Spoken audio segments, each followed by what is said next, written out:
안녕하세요. 재미와 지식을 드리는 지구촌 만물상입니다. 안타깝게도 2022년 1월 11일 비행 임무 중 추락한 F5의 전투기의 사고 원인은 엔진 내 연료 파이프의 머리카락 굵기 크기의 미세한 구멍, 즉 정비용어로는 피트로 불리는 구멍으로 항공 연료가 누설되면서 발생한 화재 때문인 것으로 밝혀졌습니다. 공군은 3월 3일 사고기의 잔해를 조사한 결과 우측 엔진의 연료 파이프에서 머리카락 굵기 크기의 구멍 2개가 발견되었고 이 구멍으로 연료가 누설된 것을 확인했다고 밝혔습니다. 이륙 직후 유출된 연료 때문에 엔진 내부에 발생한 화재가 수평 꼬리 날개, 즉 엘리베이터를 작동시키는 케이블까지 번지면서 기체가 상승 및 하강 기동 불능 상태에 빠졌다는 것입니다. 당시 사고기는 이륙한 지 약 54초 만에 엔진 화재 경고등이 울렸고 조종불능 상태에 빠진 뒤 2분 24초 만에 경기 화성시 인근 야산에 추락했습니다. 사고로 순직한 심정민 소령이 민가를 피하기 위해 마지막까지 비상탈출을 시도하지 않은 사실도 조사 결과 공식 확인됐다고 공군은 밝혔습니다. 영상에서 보이는 것이 F5A 전투기의 엔진의 외부에 장착된 항공연료 파이프 및 에어 파이프입니다.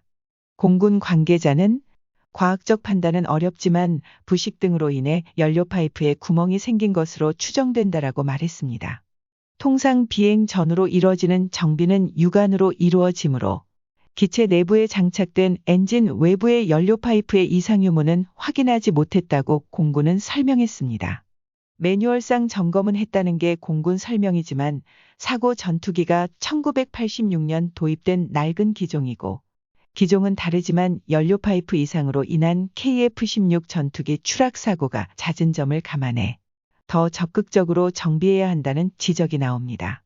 공군 관계자는 이에 대해 연료 파이프의 미세한 구멍으로 인한 F5의 사고는 처음이기 때문에 점검 방법을 보완하고 정비 간격을 단축하려고 한다고 말했습니다. 가장 확실한 연료 파이프 누설 점검 방법으로는 수압 점검이 있습니다. 수압 점검 방법은 각각의 연료 파이프 양단의 니플로 연결 후 연료 파이프 내부의 정비 매뉴얼에 정하는 세기의 수압을 가하면 누설 여부를 체크하는 것입니다.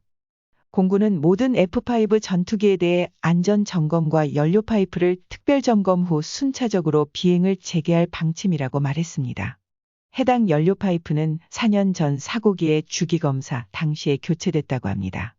F5 기종은 600시간마다 주기검사로 엔진의 이상 유무를 점검하고 있으며 사고기는 마지막 주기검사를 받은 지 500여 시간이 지난 상태였습니다. 하지만 도입한 지 40년이 다 된 노후 전투기에 대한 정비 소홀히 사고를 초래했다는 비판이 나옵니다. F5 기종에 대한 상시적 정밀 점검과 노후 기체의 조기 퇴역, 후속 기종의 도입 등 근본 대책이 마련되어야 하겠습니다. 이번에 추락한 동종인 F5 전투기의 창정비 모습입니다. 정비에는 여러 가지 방법이 있지만 창정비는 오버홀이라고도 합니다.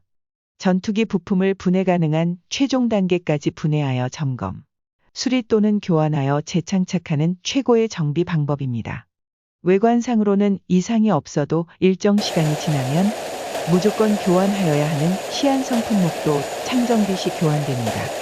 F5 전투기의 창정비는 군수사령부내의 수리창에서 이루어지며 입고검사, 엔진 분해, 날개 즉 윙 분해, 기체 점검, 전자계기 점검, 세척, 엔진 수리, 비파괴 검사, 도장, 엔진 테스터셀에서 엔진 테스트 등 전문적인 점검 및 정비 후 재조립합니다. 재조립 후 지상 최종 점검은 런업 과정으로 이 과정을 통과하면 테스트 파일럿에 의한 시험 비행 후 이상이 없으면 출고합니다. 오늘 이 동영상 도움이 되셨나요? 다음에는 더 유익한 영상으로 찾아뵙겠습니다. 지금까지 지구촌 만물상이었습니다. 감사합니다.